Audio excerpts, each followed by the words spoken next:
Welcome to Novara Live. Coming to you on Valentine's Day, we have Novara Media's two most romantic members, myself and Aaron Bastani. Aaron, how are you feeling?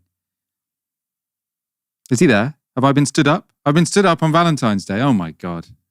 I'm feeling heartbroken. We do have a great show lined up for you though, and I will be joined, I'm sure, by latecomer Aaron Bastani. We do want to know your thoughts, your comments. Let us know. I'm on the hashtag Novara Live. If you're spending Valentine's Day with anyone. I should also, I suppose, tell you about what stories we're going to be covering today. We're closing the show with a story about Dominic Cummings. He's back. He had a very interesting blog post last night. He seems to want to replicate the DOGE project, so the sort of Muskite revolution in the UK. I have a brilliant interview in the middle of the show on the last week when it comes to diplomacy surrounding Gaza. Do stay tuned for that. We're going to begin not really with a love story, but with a breakup that between the United States and Europe. The first 3 weeks of the Trump presidency have been pretty terrifying for leaders in Europe. Trump has already threatened crippling tariffs against the European Union.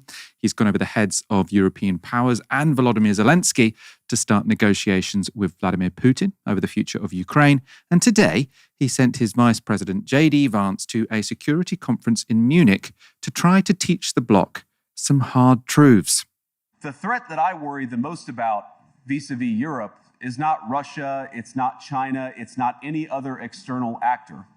And what I worry about is the threat from within, the retreat of Europe from some of its most fundamental values, values shared with the United States of America.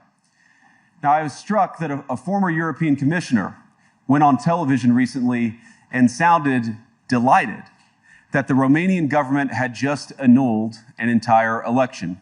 He warned that if things don't go to plan, the very same thing could happen in Germany too. Now, these cavalier statements are shocking to American ears. For years, we've been told that everything we fund and support is in the name of our shared democratic values.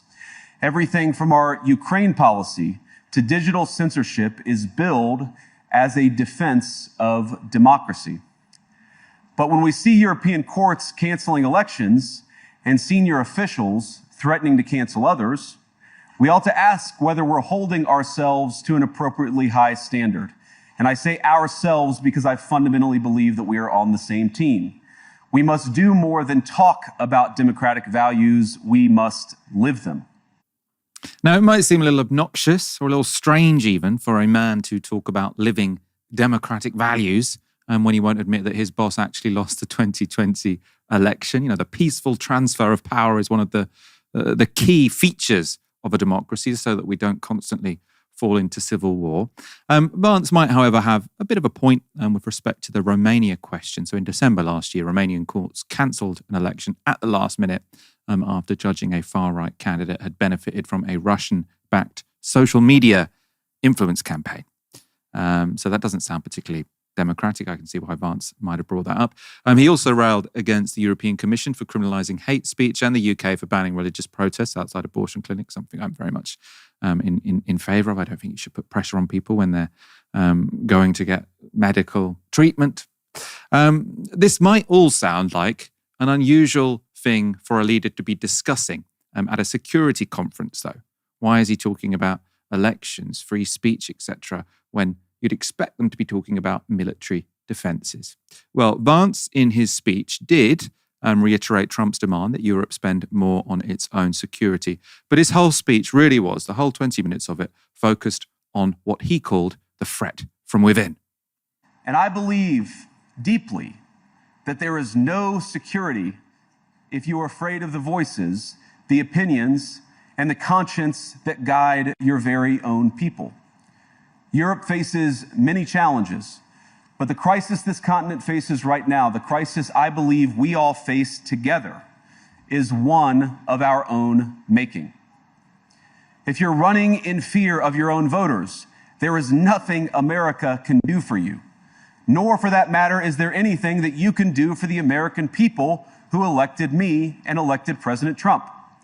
No voter on this continent went to the ballot box to open the floodgates to millions of unvetted immigrants. But you know what they did vote for? In England, they voted for Brexit, and agree or disagree, they voted for it. And more all over Europe, they're voting for political leaders who promise to put an end to out-of-control migration. Democracy rests on the sacred principle that the voice of the people matters. There's no room for firewalls.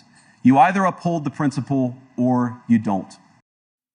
Now, the reference to firewalls there seems to be sort of pointed or targeted towards Germany. So they have an election in just over a week where the far-right AfD, so Alternative for Deutschland, are expected to come in second. All the major parties currently refuse to go into a coalition with them. That will, of course, keep them out of government. In an interview with the Wall Street Journal before giving that speech, Vance explicitly said that the centre-right CDU should consider going into government with the AfD instead of shunning them. Of course, I think the principle here, I don't think it is undemocratic to put a firewall around a party because, of course, you know, all of those parties are capable of making up their own minds who they will and won't work with. That's being made clear to the German electorate and they can sort of vote accordingly. Aaron, though, the broader issue here, you've got the Americans speaking to the Europeans in a manner which they're not necessarily used to, especially not when it's sort of done in public. Maybe there's some scolding in private sometimes, but it's not normally done at a security conference like this. How significant is all of this? Immensely significant, Michael. What I would say is that I would ask our audience to maybe think about looking at this from the perspective of the Americans. You know, for years, leaders in Europe have commented on the Trump administration, the potential, the possibility of Trump being re-elected, how we have to stop it. Now, I agree, it's a bad thing. I don't think Donald Trump is a particularly good person if you care about liberal democratic values. But I can sort of understand why an America First politician would say that actually European politicians had too much to say about our sovereign affairs. And of course, European politicians had a lot to say about it because it had massive implications for them. By virtue of how our defense and security infrastructure has operated since the end of the Second World War, Europe is effectively a vassal of the United States. So inevitably, Europeans had a lot to say about a potential president willing to break up NATO, demanding that European nations pay up to maybe 5% of GDP on defense, withdrawing the US guarantee of collective security on mainland Europe, etc. So of course they had a lot to say, but at the same time, that does actually feel like an overreach, I think, on reflection. I don't think that European politicians, particularly unelected European politicians in the European Commission, people like von der Leyen, for instance, I think some of the noises they were making weren't particularly positive. I think people like Guy Verhofstadt, you have people, members of European Parliament, for instance, you know, overtly saying stuff that is far more radical than even any Democratic politician says in the US. I just don't think it's helpful. And if I was a Republican politician, I would say, well, you've had this coming a long time. Now, objectively, I don't think that's the case. But I can see why there would be that reading of things, particularly from a Republican perspective, particularly from a median Republican voter in the US who asks, I think quite fairly, why on earth do we in the United States guarantee the security and, more importantly, burden the costs of security in Europe? The answer is, of course, American empire, imperialism. But the whole point of American empire is that that's tacit, unspoken, very soft. It's not really said out loud. If you don't say it out loud, you don't need to explain it to people. So all of a sudden, millions of Americans are saying, why on earth are we spending billions, tens of billions, helping Europe maintain its defense when actually that's a very wealthy part of the world? It's a good question, but of course the answer is imperialism. Something that wasn't mentioned in the 20-minute speech, which lots of people are commenting on quite understandably, is Ukraine. Vance, I don't think, said the word throughout the whole 20 minutes. Of course, though, Vance is not the only member of the new administration to be in Europe this week. And in the wake of, Vance was speaking in the wake, of Pete Hegseth. He is the Defense Secretary of the United States. And he made this announcement regarding NATO and Ukraine earlier in the week. The United States does not believe that NATO membership for Ukraine is a realistic outcome of a negotiated settlement. Instead, any security guarantee must be backed by capable European and non-European troops. If these troops are deployed as peacekeepers to Ukraine at any point, they should be deployed as part of a non-NATO mission and they should not be covered under Article 5. There also must be robust international oversight of the line of contact. To be clear, as part of any security guarantee, there will not be U.S. troops deployed to Ukraine. So very definitive there. And the Europeans seem divided in their response to what is clearly a new reality. So the French President Emmanuel Macron has given an interview to the Financial Times where he argues Europe must muscle up. Macron has long argued that Europe should take a more active role in ensuring its own defence and on security guarantees for Ukraine, what Hegseth was talking about there. And Macron said this, it is up to the international community with a specific role for the Europeans to discuss security guarantees and more broadly the security framework for the entire region. And that is where we have a role to play. So that sounds relatively consistent with the words of Pete Hegseth. I think the Financial Times said he gave this interview just after that speech was made. And Macron went on to say this, and we must also develop a fully integrated European defence, industrial and technological base. This goes far beyond a simple debate about spending figures. If all we do is become even bigger clients of the US, and in 20 years, we still won't have solved the question of European sovereignty. That sounds quite interesting, really. I mean, France is a big weapons manufacturer. That's the context here. So its companies are competitors to US manufacturers. He has an interest in saying this, but it also does make some sense, I think, for the Europeans to have some more strategic autonomy, which doesn't just mean spending more on defence and importing it all from the Americans. It means that you can, pay your own way in the world. If you fall out with the Americans, you can still produce your own weapons. That's probably going to be helpful, isn't it? If you want to have an independent force or an independent say in the world. But it doesn't seem like everyone is singing to the French tune. So it seems like the French president is a lot more alive to the crumbling of the old world order than our prime minister. So Keir Starmer today told Zelensky that Ukraine is still on an irreversible path to NATO. And that's despite Trump's statements to the contrary. Aaron, this seems kind of ridiculous to me, right? So you've got the United States saying Ukraine is not going to join NATO. And then you've got Keir Starmer, like very much a junior partner in NATO, saying, it's inevitable that Ukraine will join NATO. I mean, if the Americans, for a start, I mean, most people in the know have said Ukraine was never going to join NATO, right? It's the fact of the existence of Article 5 would mean that it would be just way too risky to invite a country in that's having a conflict with Russia that, to be honest, doesn't seem like it's going to be gone for a while, right? You might end up with some sort of frozen border. I'm not sure if you're going to get sort of official land swaps and sort of an official peace. So the idea that they're going to join NATO always seemed a bit far-fetched. But now the Americans have actively said it's not going to happen. What is Starmer doing? Sort of saying, no, they can join NATO. Like, what's the point of him doing that? What's the thinking? Because surely he doesn't believe it. Who knows? I think there's an element of them being on autopilot. And I think a lot of the European leaders right now are basically just waiting for another Democrat to be re-elected, Michael. They think this will all just go away. And maybe in 4 years' time, there'll be, Kamala Harris or somebody else will be elected and this will all just be a bad dream. And we can all just go back to not having to think about these things, right? In Europe, because of the nature of the European Union, politicians at the level of national actors, when it comes to trade, when it comes to aid, don't have to really think about things. The Commission does all the trade with, external parties. That's what's really blown the minds of the British political class since we left the European Union. They actually have to do loads of stuff that they've forgotten how to do for 30, 40 years.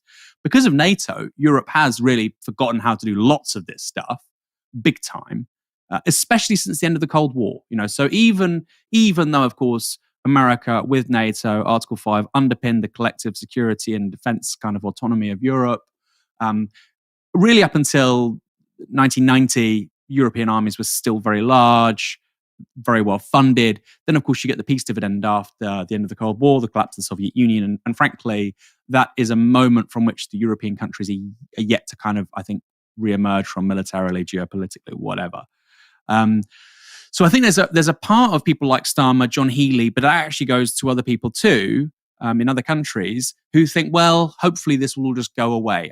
I don't really buy that. I think this is a new reality. Even if you do get a Democrat in the White House, I think they'll be closer to this. A bit like Biden was close to Trump, even though he came in after 2020 on things like stopping China getting hold of certain integrated circuits to kind of hobble their AI sector, etc. I think you'll see probably a bit of a consensus actually in the United States about whether or not the US should pay so much towards European security. So that's part of the answer. But then I think, secondly, Michael, in the particular instance of Keir Starmer, I just think the man hasn't really thought about it. I genuinely think he hasn't thought about it. He just literally repeats the truisms and the platitudes that he's given by his advisors, the think tanks, etc. He really is an NPC, this dude, right? He just basically takes on the establishment common sense. Okay, that's what I think. That's what I think. 3 British aid workers were killed in Israel. Well, we as Britain do what Washington tell us, and Washington have, not told us that we can criticize Israel. We won't criticize Israel. You have to launch your own investigation. Meanwhile, the Poles said, well, one of our nationals was killed. What on earth is going on? They had an investigation. We didn't, as Britain. Apparently, a serious middle power. So I think it's a bit of both, Michael. I think it's the peculiarity of Keir Starmer as an individual. And as you've already sort of shown, Macron's a little bit different. The French have a lot of upside if Europe has to rearm. They have a ton of defense companies. Britain has BAE Systems, it has Rolls-Royce, it has Babcock. BAE is enormous. But whereas, out of, I think, the top 10 in the EU, Britain has like 2. France has 4 or 5. It just has tons of, it hasn't really consolidated that sector. And so they all have much lower sales than something like BAE. So there's a huge amount of upside if Europe has to rearm and remilitarize for America, for French weapons manufacture. For the UK, I honestly, Michael, since 1945, our entire political class has just deferred and subordinated itself to Washington. They have, it's like a muscle memory. What else do we do? They have no idea. And it's a very similar situation, like I say, with trade after we left the European Union. Literally nobody in Whitehall, none of the political class, none of the advisors, none of the journalists remember a time when Britain's external trade relations weren't being overseen by the European Commission because, of course, we joined in 1973. Really, really similar. Really similar. And I think it's going to take a couple of years for our political class to kind of snap back and actually get with the program. Keir Starmer does not decide whether or not Ukraine joins NATO. Keir Starmer does not decide that. The Americans decide if NATO means anything. Keir Starmer does not decide that. That's not how it works. Okay? The UK, in terms of its military budget, in terms of the size of its armed forces, its navy, etc., does not decide these things. It cannot guarantee the security of Ukraine in the way that the United States can if it wanted to. So I think there's a little bit of delusion on his part. Like I say, not really having any politics, but also this wider thing that Europeans are just praying that this all goes away. Because actually, politicians might actually have to start thinking about politics again. Heaven forbid. Now, if you're watching this thinking we're being a bit soft on Trump and Vance and Hegseth, we obviously don't think they're good guys, right? On the climate, they're horrific. Musk taking control of Treasury payments seems pretty bad. A lot to dislike about them, but an apology because we are actually going to keep going with this idea that maybe when it comes to foreign policy, there are definitely some potential upsides. Now, the potential, I think, has to be highlighted there because it could all, of course, go very wrong. And the potential upside would be if it means the United States giving up on clinging to complete world hegemony and accepting multipolarity, which is probably more realistic and potentially a bit less aggressive. Recent statements from Secretary of State Marco Rubio, which largely went under the radar, also seem significant on this point. So it's not normal for the world to simply have a unipolar power. That was an anomaly. It was the product of the end of the Cold War. But eventually you were going to reach back to a point where you had a multipolar world, great powers in different parts of the planet. We face that now with China and to some extent, Russia. And then you have rogue states like Iran and North Korea you have to deal with. So now more than ever, we need to remember that foreign policy should always be about furthering the national interest of the United States and doing so to the extent possible, avoiding war and armed conflict. So Rubio sort of is often thought of as a bit of a neocon, and he there is saying, oh no, the United States shouldn't be the world policeman. China's rising. Russia is a world power. We should only really intervene if it sort of directly involves us. It's not our job to be everywhere all the time. I did think there was a slight incoherence there because basically that's a clip of a sort of longer segment where he's talking about how we now live in a multipolar world. We can't go back to the idea of a unipolar system with one world policeman after the Cold War being the United States. But then he calls Iran a rogue state. And the concept of a rogue state really only makes sense if you do have this unified world order, right? When the United States called Iraq and North Korea and Iran a rogue state, that was to say these are states that aren't going along with the order which we have imposed on everyone else. Now, if you sort of seriously accept that China and Russia and the EU or whoever, that there are multiple big powers in the world who get to determine their own interests and get to have a say in what actions are and aren't legitimate, right? It's not all determined from Washington or New York. Then I don't think it makes sense to call Iran a rogue state, because the Chinese don't think of the Iranians as a rogue state. The Russians don't think of the Iranians as a rogue state. So the Americans can't just say they are one. I feel like he's sort of mixing two world views there. But interesting that he feels sort of he has to speak in that way. It is very new from a Secretary of State. New also from a character like Marco Rubio. And even more interesting than that statement from Marco Rubio was this statement from Donald Trump yesterday. One of the first meetings I want to have is with President Xi of China, President Putin of Russia, and I want to say, let's cut our military budget in half. And we can do that. And I think we'll be able to do it. Elon Musk identified. I mean, Aaron, that's really interesting, right? So obviously, Donald Trump, they're all screaming at the Europeans saying, you've got to raise your defense budgets. I mean, they're saying to 5% of GDP, which is crazy. I think America is about 3.4% of GDP, so they're saying we should spend more than the Americans, which we're not going to do. I think in Europe it's more like sort of 2% or a bit below, isn't it? But the Americans saying that America, Russia, and China, they can all come together and say, look, why are we competing over all these things that we don't really care about that much? I suppose they're saying, let's divide up the world, and then we won't have to build up our military so much. We can save some money and avoid World War III. What do you make of that? Should we take him seriously? Well, it's interesting, isn't it? So on the first point about defense spending being 5% of GDP, I think in the UK right now, defense spending, people can probably correct me if I'm wrong. Sometimes you see these numbers in dollars, etc. I think it's around 65 billion, and that's about 2%. So more than double that. You're looking at 50 billion pound plus. I think, and it's like I said, that could be in dollars. That's 65 billion, but 50 billion plus, right? So lots of money. We're not going to do it. I know Paul Mason would also like to do it. We're not going to do it. There's a lot of money when you're spending 10% of overall government spending right now is servicing our interest on our national debt. When you have the NHS and the situation it's in, when you have just so many demands on resources, local government underfunding, et cetera, et cetera, et cetera. We are not going to spend 50 billion plus on military spending every year. Not one off, every year. Not going to happen. And we have zero growth to pay for it. So that's the first point. I think you're right to say it's kind of just outlandish, Michael. You could say it's a play for us to pay maybe 3%. Even that's enormous. It's money that would have to come from somewhere else because the economy isn't growing. In terms of this proposal overall, so it's something I said at an event a few weeks ago. I'm not the first person to say it or the only person to say it.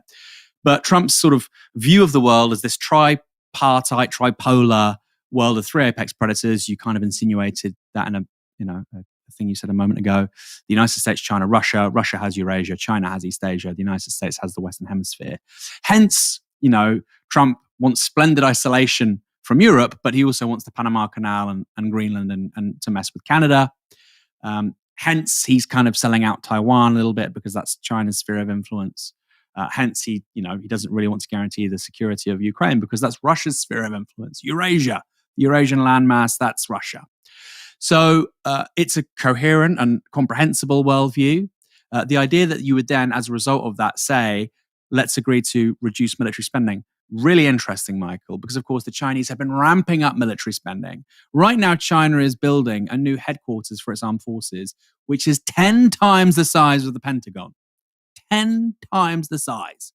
Obviously, they have certain weapons that the Americans are struggling to replicate, supersonic missiles, hypersonic missiles, supersonic missiles, or whatever you want to call them, being one. The Iranians being able to produce very cheap drones, etc., which all of a sudden make quite expensive technologies quasi-redundant. There's a big question mark over the utility of aircraft carriers in a world of cheap aerial drones, for instance. So I think it makes perfect sense. You're seeing the declining costs of certain capabilities. You're seeing China spending more and more on its military. You're seeing a resurgent Russia, which has pumped a ton of money into its own defense spending actually prior to the Ukraine war. And I think it makes perfect sense for an American president to say, look, we can't afford to do this anymore. The whole premise of unipolarity that was that we spent more than the next 20 militaries put together, which is kind of where they've been for a really big chunk of the post-1990 era, kind of won't work anymore for the reasons I've just outlined. So actually, I think it's quite a sensible thing to say, how about we all reduce weapons spending?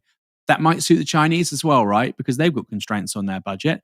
It'll certainly suit Vladimir Putin. He has a constraint on his budget. You have domestic constituencies to try and appeal to, right? You don't want to be spending more and more in an arms race with rivals overseas. And of course, for the US, huge deficit, the public debt ballooning every year. Some people say that doesn't matter, of course, because they have the global reserve currency. Everybody wants to buy US treasuries. But in any case, for Donald Trump, it matters. He thinks it's really important, this massive deficit.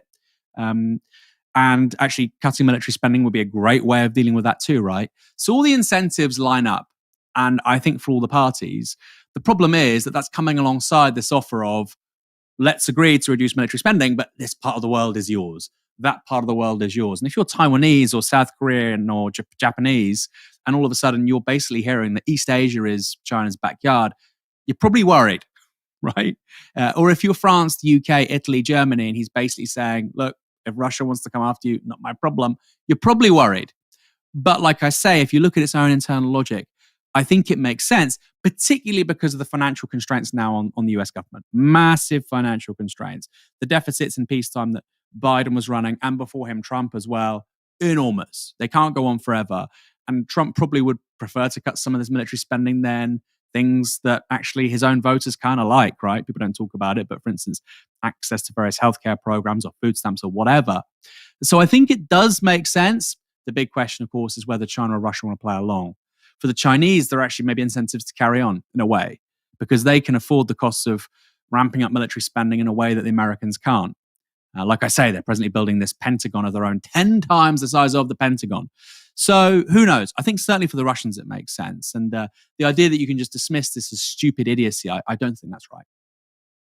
Yeah, I mean, it is really interesting. And yeah, I suppose there's what you could say in terms of Russia is, Russia doesn't want to invade the rest of Europe, right? They've only ever said they want Ukraine. Presumably, if Russia went to war with Europe could actually mount a reasonable defense, right? The reason there's the issue in Ukraine is because we're not going to send our militaries to Ukraine because it's not in our vital interests. Do you think that's true? To be honest, I don't know. But I would imagine sort of the fact that the European economy taken as a whole is so much bigger than the Russian economy that, I suppose they put a lot more of their economy into the military than we do. But, I would have thought that sort of civilizationally, Europe taken as a whole should be stronger than Russia. And if you think that sort of military strength is a sort of, to some degree, a translation of economic power, then you might look at Europe and think it's relatively sort of stagnant compared to the United States and China. But compared to Russia, I mean, it's still a fighting force. I would assume, as I say, I don't have much expertise on the strengths of their respective militaries. What's your take on that? So two things. Firstly, we're saying that Russia doesn't want to invade anywhere but Ukraine. I don't know if that's necessarily true. I think the Baltics are probably quite appealing. I think Lithuania has a large, Russian-speaking population there. You can envisage a world where little green men pop up in Vilnius, and Trump is saying we need to just take this little slither of Lithuania. So in terms of coming all the way through to Western Europe, obviously not. This is just nonsensical. The idea that he wants to conquer Europe like Charles V or something. But I think if I was the Baltics, I'd be probably quite worried. The Poles a little bit too, Finland a little bit too. In terms of a war, you're absolutely right. Europe population 450 million plus, Russia 145 million. Europe's economy much larger, much more advanced technology ultimately. Still has massive manufacturers of weapons, etc., etc., etc. But the thing that Russia has two things, right? The first is that it's clearly willing to accommodate far greater hardships as a war economy. We've seen that over 2 years. Would Western Europeans be willing to accept similar hardships to defend a slither of Estonia? I don't know. That's the question. Which brings me to the second point. Ultimately, Michael, Russia, yes, compared to the EU plus the UK, I think weaker, apart from the fact it's got a ton of hydrocarbons, doesn't really have much else. Weaker, fewer people, less technological base, etc. I get all of that. But it is a country.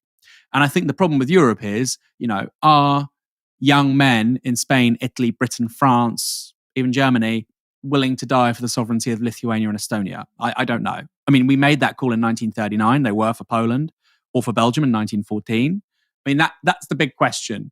So a war in Europe is always possible, I think, actually.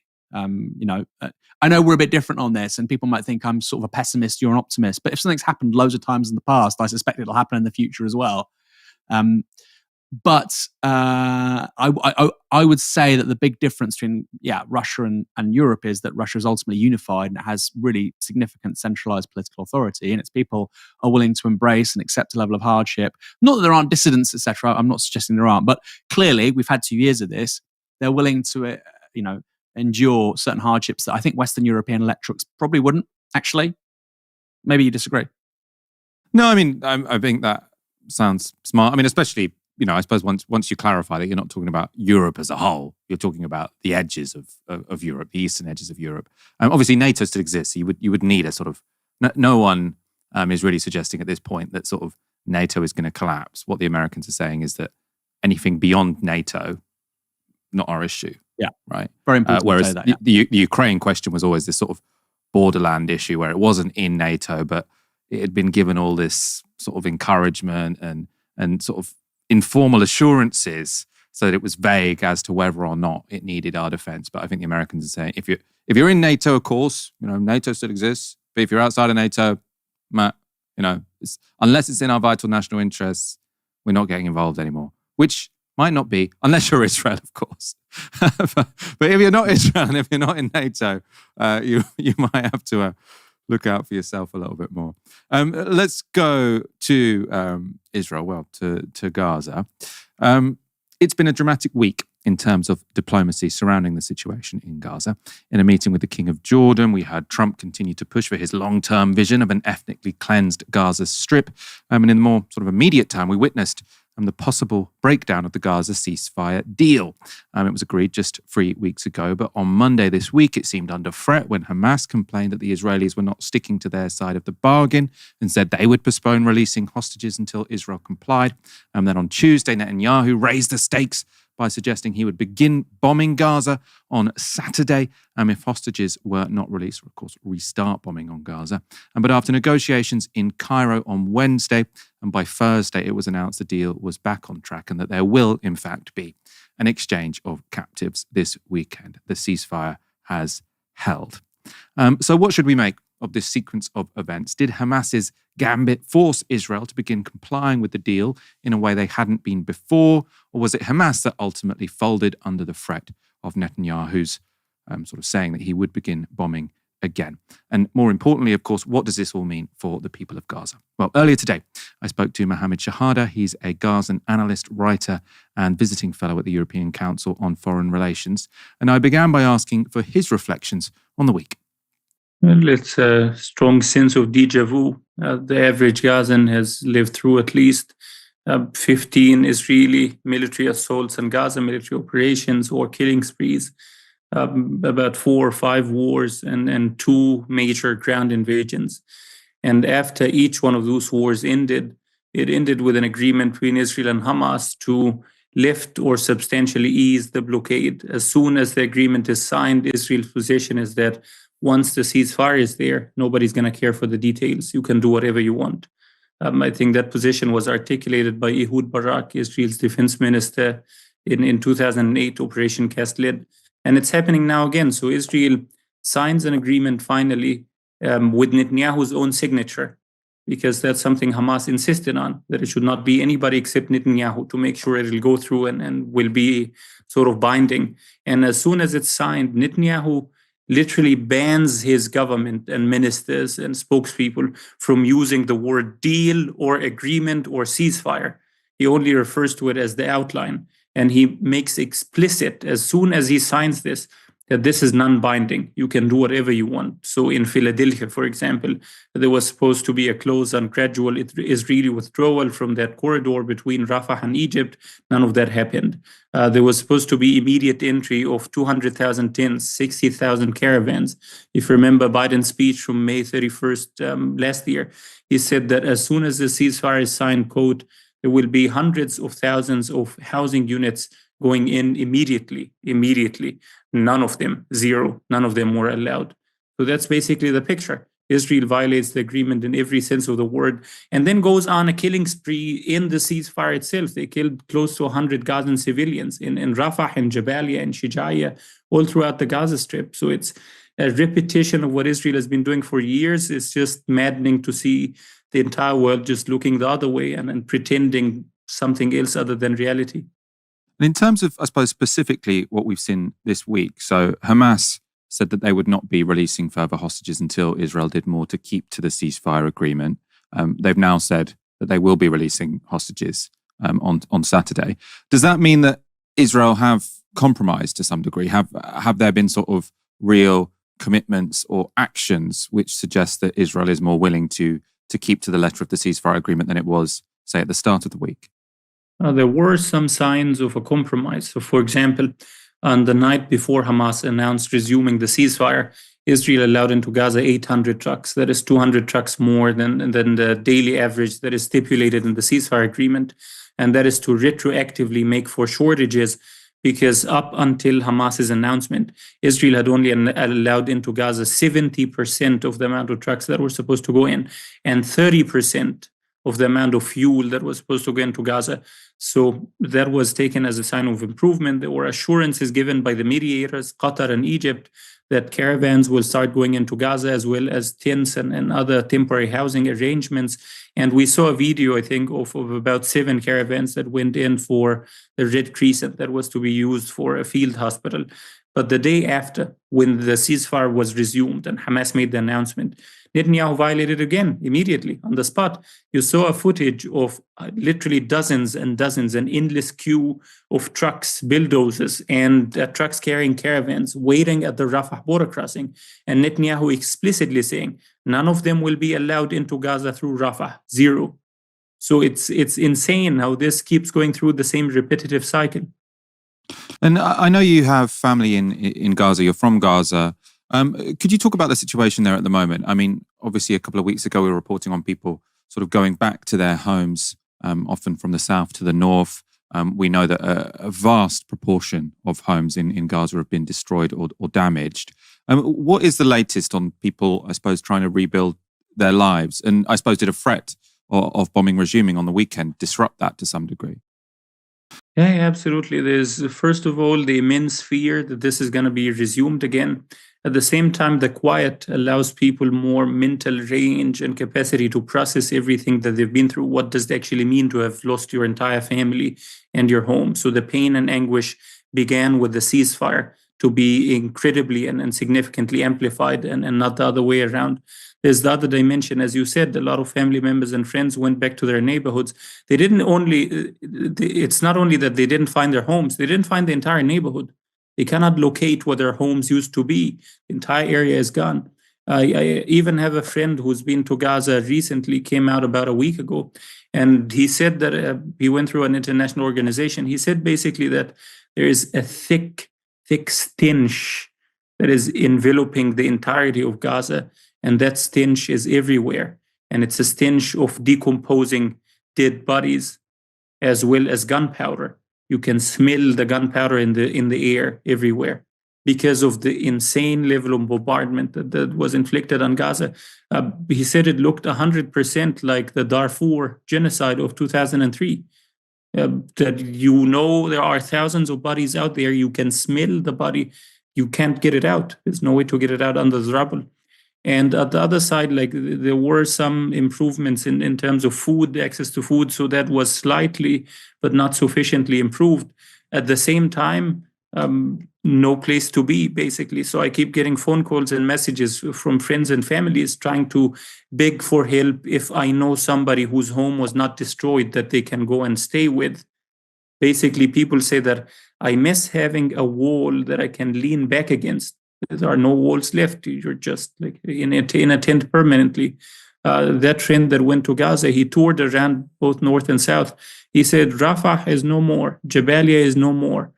Gaza City, heavily bombarded. Some of it is still there, but the majority is either completely destroyed or heavily damaged to the point that it's uninhabitable. And when this ceasefire was first agreed, there was quite a lot of sort of international discussion about how this could begin to see international media entering Gaza, or more international NGOs or human rights monitors, for example, entering Gaza to try and see sort of the real damage that's been done. As far as I understand, that hasn't really happened. I haven't seen sort of many Western journalists enter Gaza and report from the ground there. What's your understanding of that? Are Israel blocking sort of international observers entering Gaza still? Yeah, absolutely. There are still ways for people to go in. It's immensely difficult. It's mainly international organizations that have sort of the ability to obtain credentials to go into Gaza. But at the same time, journalists are not even trying. And you don't have to speculate. If you look at Jenin, an area in the West Bank that's open for them to go to, they don't bother to go there in the first place. Why would they bother with Gaza? There is like clear, deliberate, manifest intention to say, Gaza is no more, end of the line, move on, find something else. Let's shut down that topic. There's this deliberate attempt to just make people look the other way and forget that Gaza ever existed.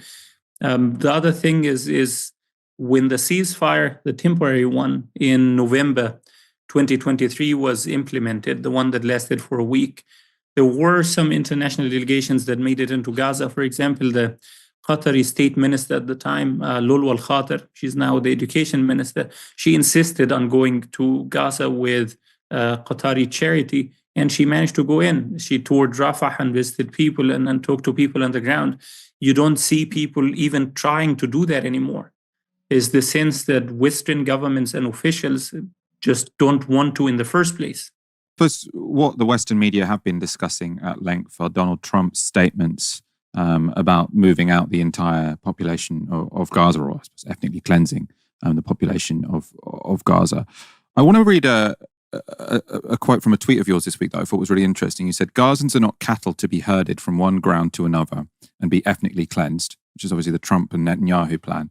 But you said, "But they're also not pickles to be locked up in a jar in a permanent state of non-life to preserve the Palestinian cause." And I suppose I interpreted from that sort of some ambivalence about the idea of Palestinians being able to leave Gaza. What did you mean sort of when you tweeted that? It's basically not ambivalence, but you have to draw a clear distinction.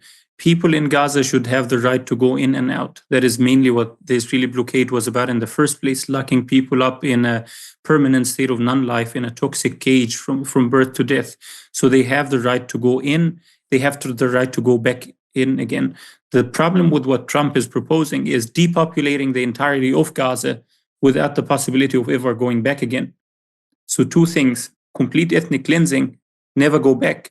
And then the third element that makes it genocidal, it's not only ethnic cleansing, but it's genocide, is dispersing Palestinians in Gaza to dozens of countries as to that they would cease to exist as a group.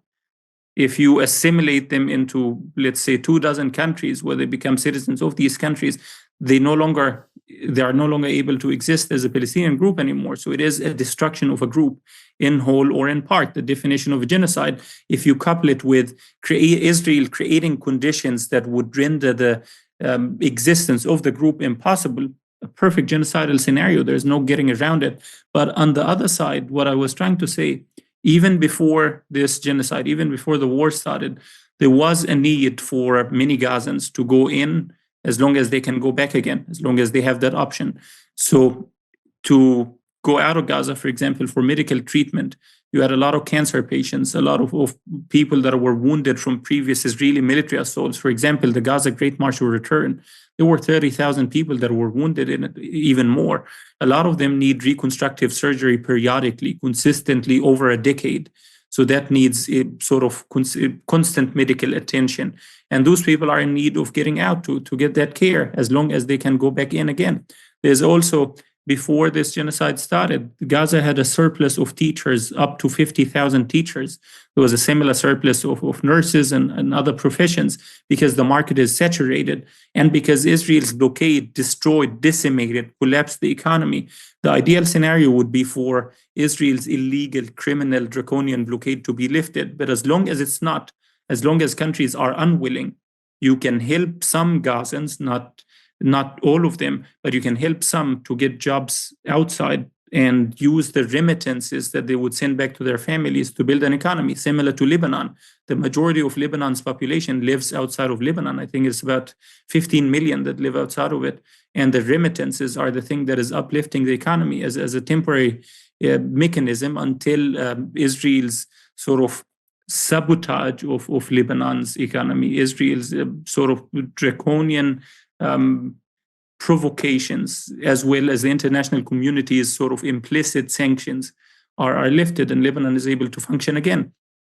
So you also had in Gaza about 150,000. Right now, you have 150,000 students, graduates of high school, as well as university students. Israel destroyed every single university in Gaza, and I think about 70% of schools, nothing is left. So for those students in particular, those young kids, even before October 7th, they were being offered scholarships in the hundreds and thousands annually, for example, to Turkey, to Qatar, to Egypt, to Venezuela, to the Northern Africa Horn, so Tunisia, Algeria, Morocco, Mauritania, as well as many other countries. Even in Europe, there were even scholarships, I think a couple to Hungary, Czech Republic, Switzerland, Poland, etc. So why not increase those? Because the scholarship, it came already with a written declaration that each student had to sign on that says, I vow that I will only go study for this certain number of years, and then I will go back to Gaza. And if I don't, I will pay this huge penalty. So you guaranteed that people went out and then returned again with a rich educational experience that they can contribute to.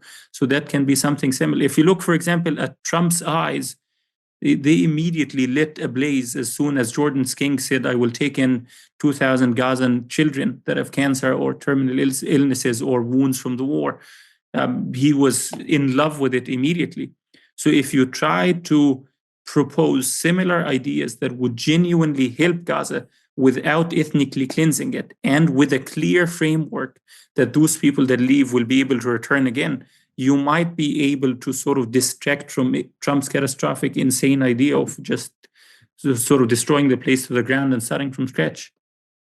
Yeah. So I suppose in terms of sort of a practical suggestion from what you're saying in that tweet and what you're saying now is that there should be more sort of countries and governments who are willing to offer the chance for, a specific number of Palestinians in Gaza to come for a temporary time to study or to get medical treatment, so that these people aren't all just completely trapped there. And can I also sort of take from your tweet that you think that there's been some reluctance to do that because people are so rightly concerned that there is this desire on the part of the Israelis and the Americans to ethnically cleanse the Gaza Strip, that they think it's too complicated to talk about providing sanctuary for anyone in Gaza because that would be playing into Israel and America's hands?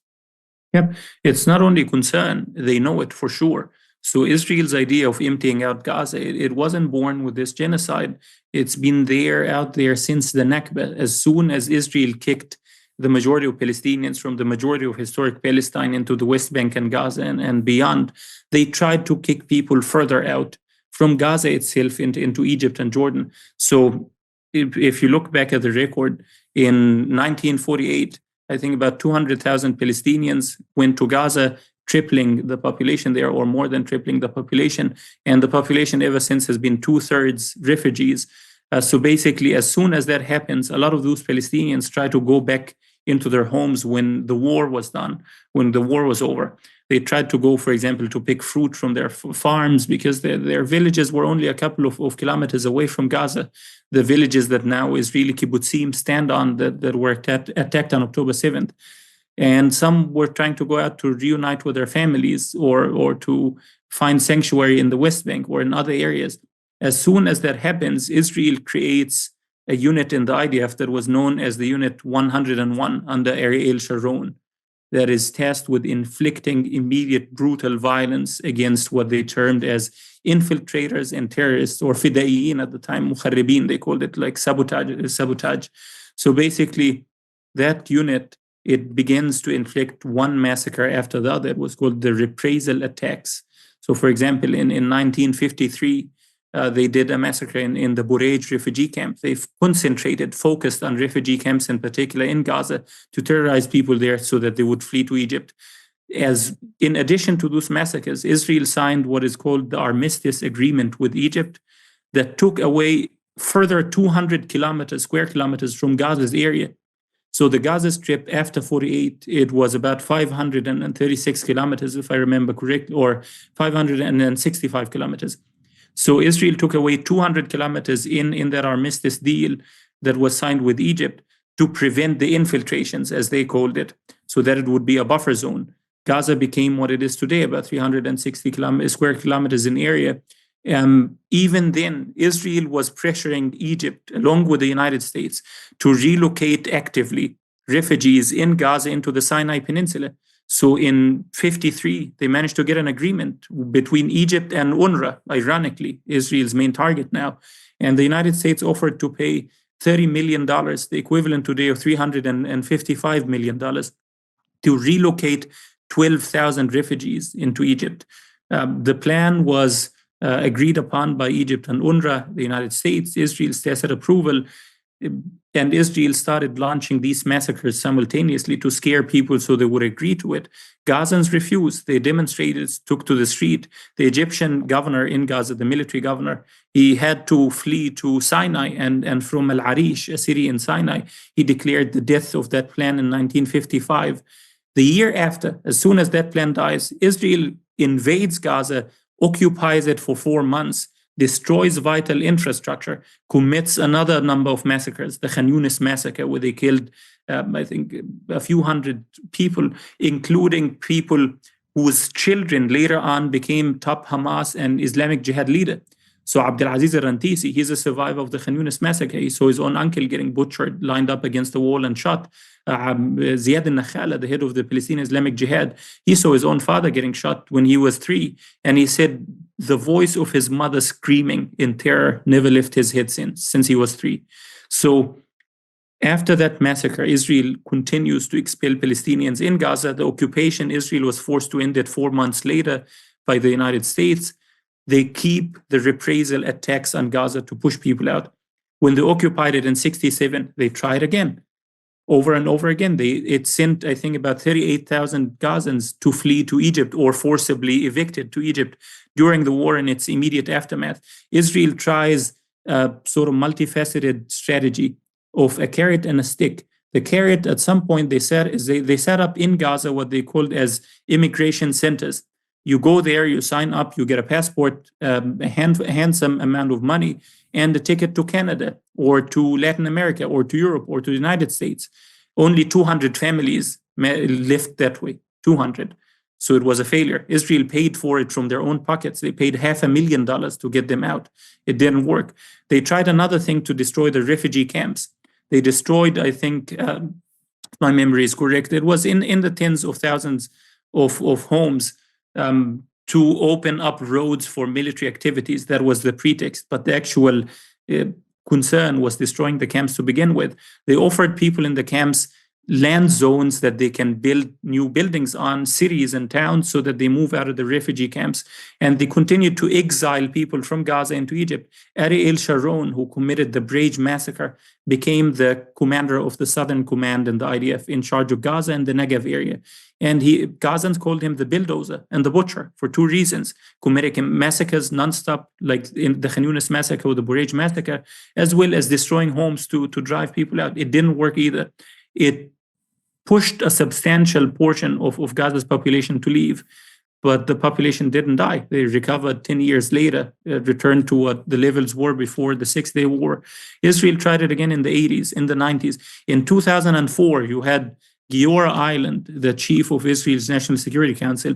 He basically says in a WikiLeaks leaked cable, he says Gaza is, quote, a huge concentration camp, and we need to annex 600 square kilometers from the Sinai Peninsula that Gazans can go to. That is the only way.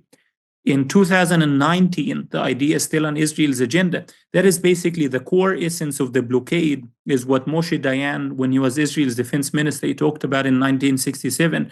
He said, we will tell Palestinians we have no solution. You will continue to live like dogs. whoever wants to leave would leave. Otherwise, you stay here and perish. And then he goes on to predict that strategy, live like a dog or leave, would push 200,000 people to leave. And it did. Israel's blockade on Gaza, by October 7th, it had pushed about 200,000 Gazans to leave over those 17 years. In 2019, Netanyahu, on a visit to Ukraine, he leaks to Israeli media as a senior official, didn't use his name, but everybody knew it was him. He says that Israel is actively looking and pursuing and talking to host countries that would take in migrants from Gaza. He said Israel is willing to pay for the transport, for the shuttles, for the airplanes, but he couldn't find the destination. So that idea is consistently on Israel's mind. That was Mohammed Shahada speaking to me earlier today. I've seen a couple of people in the comments say, give a shout out for the Palestine demo, which starts tomorrow at midday in Whitehall. I think I'm more than happy to do that. Let me just double check that I have got that correct in terms of where it's starting. Yes. Well, according to Shiny Warm, hopefully Shiny Warm is correct. And Palestine demo tomorrow, 12 noon, Whitehall, marching to the United States Embassy. I'm going to take this moment to thank you all. If you are supporters of Novara Media, you make this show possible. If you aren't already, if you enjoy the shows, but you haven't yet got around to signing up at the website, please do so. You can go to novaramedia.com/support and donate whatever you can afford. Ideally, a monthly donation or any one-off donations are, of course, very much appreciated as well. We really want to grow this year. The main thing I'm desperate to do is get my co-hosts back sitting next to me. We need a multicam setup, and we'll be building a new studio for that, which means that we really do need donations at this time. So if you aren't already, please do sign up at novaramedia.com. If you are already, thank you so much. Let's go on to our last story of the evening and of the week. Dominic Cummings, who masterminded the successful Brexit campaign and then Boris Johnson's 2019 majority, is making noises about re-entering politics. The first signs came last weekend with a rare interview in the Sunday Times. The main revelation of the interview was that Cummings admitted to having orchestrated Boris Johnson's downfall, which he described as like clearing the sewers. But he also took the opportunity to heap praise on Donald Trump and Elon Musk, whose project to challenge the state bureaucracy, he said, was just like his in the UK. Asked whether it would work for Musk, this was his response. Can Elon go into an entity, fire more than half the workforce and radically change how it functions and switch it from not working to being extremely high performance? Of course he can, because he's done it repeatedly at Tesla, for example. He's also done it at Twitter, and it didn't really work out very well. But the fundamental question is similar to the question of Boris in 2020. How much are Trump and his political team prepared to make an effort to change these things and therefore back Elon and all the other high-caliber people going in with him? You can tell there that Cummings is basically seeing him and Musk as having sort of had the same role, and both in his mind had the capacity, had what it takes to revolutionize government. But Dominic Cummings, in his mind, was thwarted by his elected boss, Boris Johnson, not being up to the job. And he says that's the risk facing Musk now. It is very interesting, I think, to say, of course, Elon can go in and fire half the people and the thing will work well. I mean, the revenue of Twitter has collapsed. Elon Musk might say, yes, but free speech is welcome there now. I mean, maybe he has sort of taken off some of the guardrails. Some people might argue that's made it more interesting. It is also now full of horseshit, right? And I think the one thing which has made the user experience sort of the worst is because he lost all that ad revenue, he ended up replacing the revenue by encouraging people to sort of post more videos that people watch. Users can now share the ad revenue, which just incentivizes people to publish nonsense because you now get paid for how many people look at your tweet, which I think has been a really bad incentive structure. Anyway, in a blog post released on Thursday, Dominic Cummings made clear he doesn't just see the comparison with Musk and himself as being something which is just relevant to his past, but also his and Britain's future. So this is from Dominic Cummings' blog, a new article, TSP number 5, that's the Startup Party. What comes in 2025 to 6 as both parties and Whitehall fail? What can be done? Now, in the piece, Cumming complains about how the courts are making it too hard to deport people. However, regulation is stopping Britain from getting ahead in the race towards advanced AI, and his sort of perennial beef, which is how the civil service is, in his mind, useless and wasteful. And he then lays out a plan for changing all this. So he says, summary, shove out Kemi, so Kemi Badenoch, ASAP, take over Tories, get Trump Elon to facilitate a merger with Reform, tip in a third force of elite talent and mass energy, so voters see an essentially new political force whose essence is a decisive break with 1992 to 2024. Remember, voters keep voting for change, but the old parties keep refusing. Break the coalition supporting Starmer, take over number 10, do regime change, immediate action, vote Reform in all local elections and help start the avalanche to remove Kemi Badenoch, push what's falling. So he wants people to support Reform to try and put pressure on the Conservatives. And then he goes on to say this, a significant fraction of talented people in Britain have to get involved in order to turn around our appalling politics.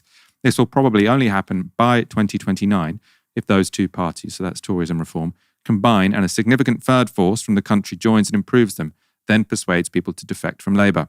The public can only force the radical change of direction they want by a combination of A, a subset of SW1 elites defecting from the old system, B, a subset of non-SW1 elites deciding to get involved in politics, and C, the energy and legitimacy of a large fraction of the masses.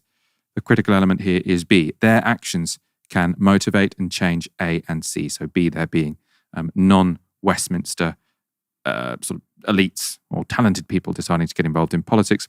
And he says, this usually happens historically in times of crisis. See DOGE. So that's Musk's Department of Government Efficiency, or that's what he suggests it will be creating any government efficiency. Many people are suggesting that it is creating government collapse in certain very important areas like education. Aaron, does Britain need a Muskian revolution, possibly masterminded by Dominic Cummings?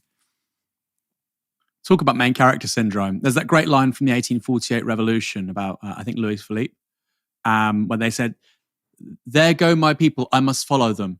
And I kind of feel like that with Cummings and Reform. Reform have finished first in 2 consecutive YouGov polls. Reform have more than 200,000 members. They will probably overtake Labour in terms of being the largest party by membership in this country this year. Labour are losing a member every 10 minutes, down to 309,000 members, Reform at 205,000. They will overtake them probably within 3 months at the present rate. That may not happen, but that seems likely at the moment. They have momentum. And then you've got, of course, these local elections. So I feel like Cummings talking about the startup party, the party has started. It has 5 MPs.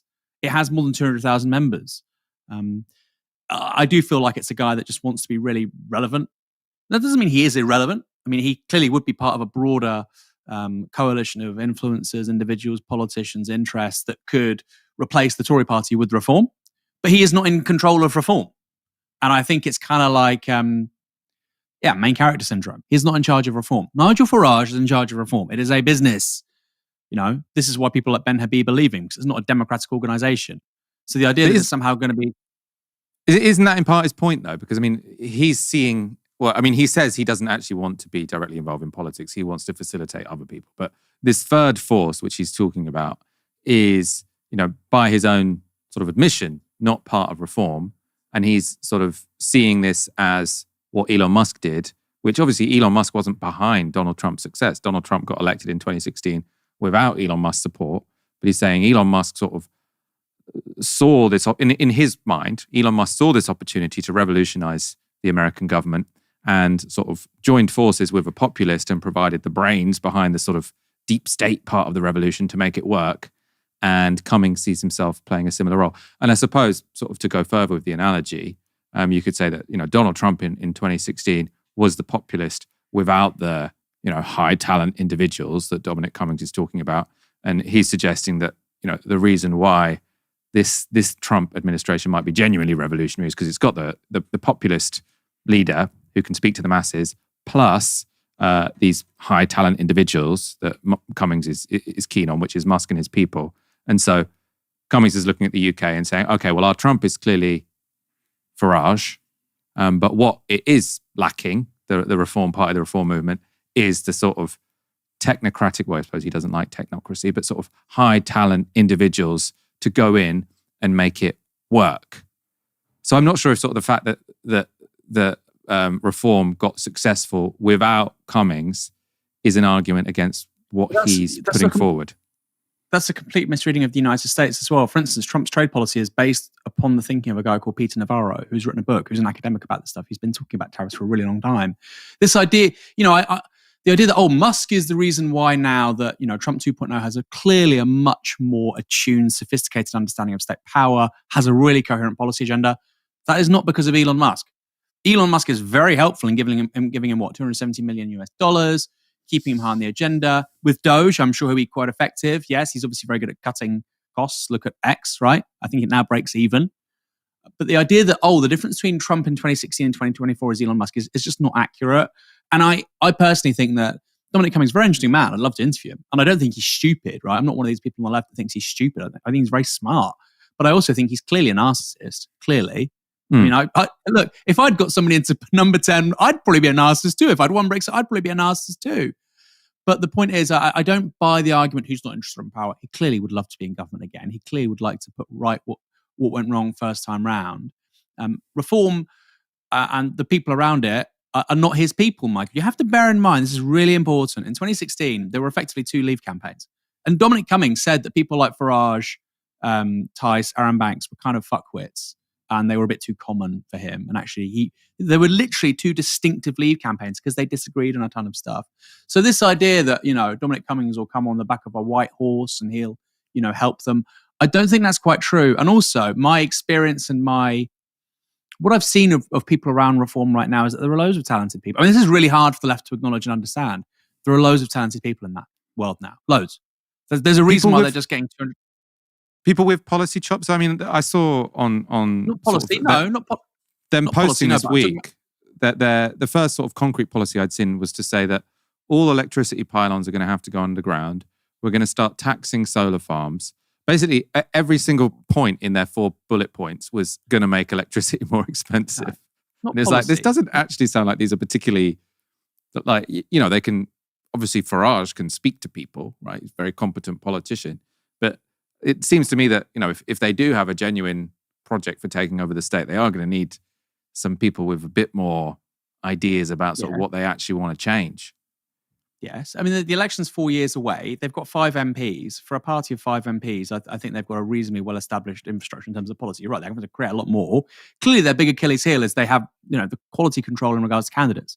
If you want to get another 250 plus MPs elected, you need really good candidates. Do they have those right now? No. But I would say for an organisation which really has only been a serious political party for 18 months, if that, actually, they have a ton of really, really impressive people, Michael. They're media people. The fact they can build an organisation with 200,000 members, build that infrastructure, that's more in terms of members than Dominic Cummings ever achieved.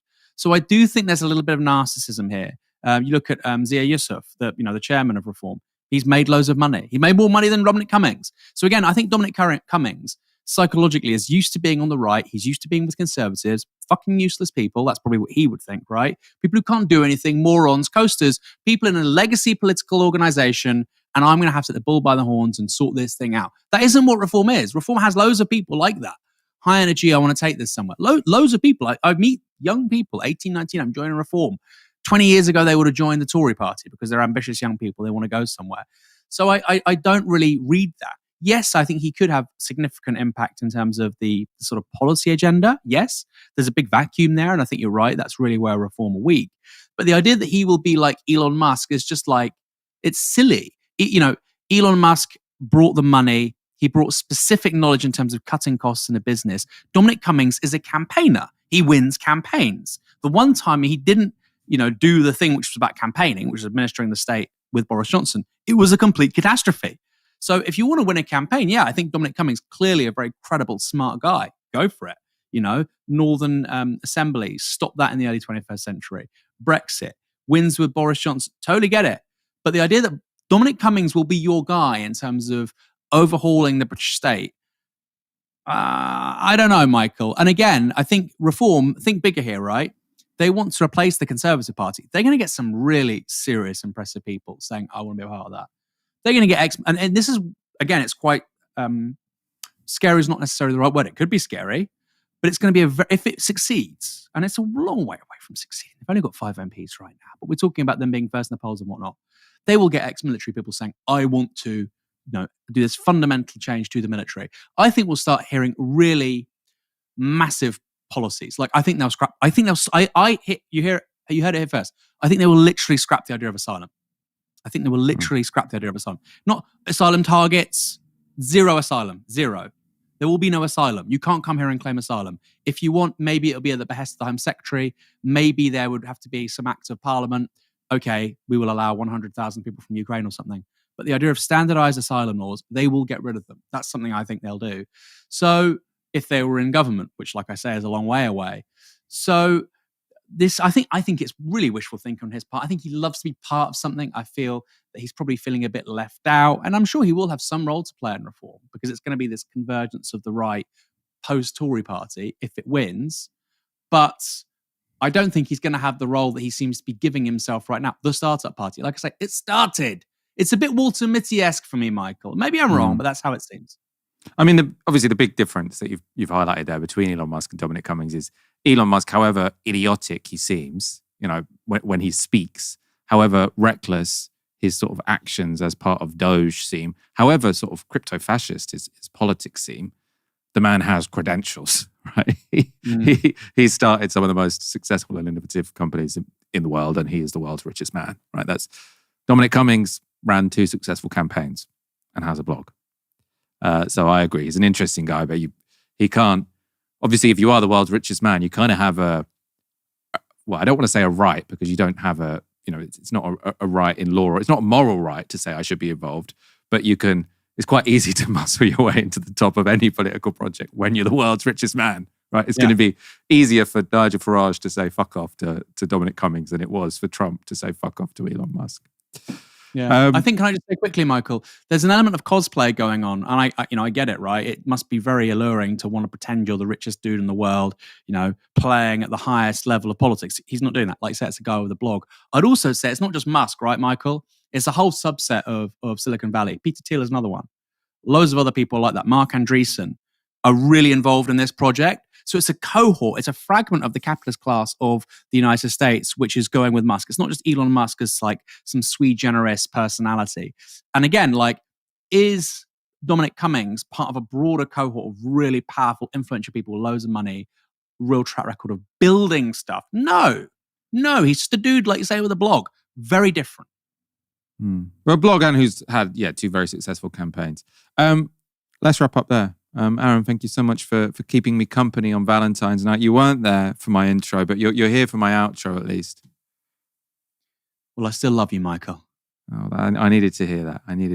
Love you too, buddy. Thank you everyone for tuning in. I hope you have a wonderful evening, a wonderful weekend. Come back on Monday for another live show at 6 p.m. If you aren't already, please do go to novaramedia.com/support and consider becoming a monthly donor. Until next weekend, you've been watching. Until next week, not until next weekend. Until next week, you've been watching Novara Media. Good night.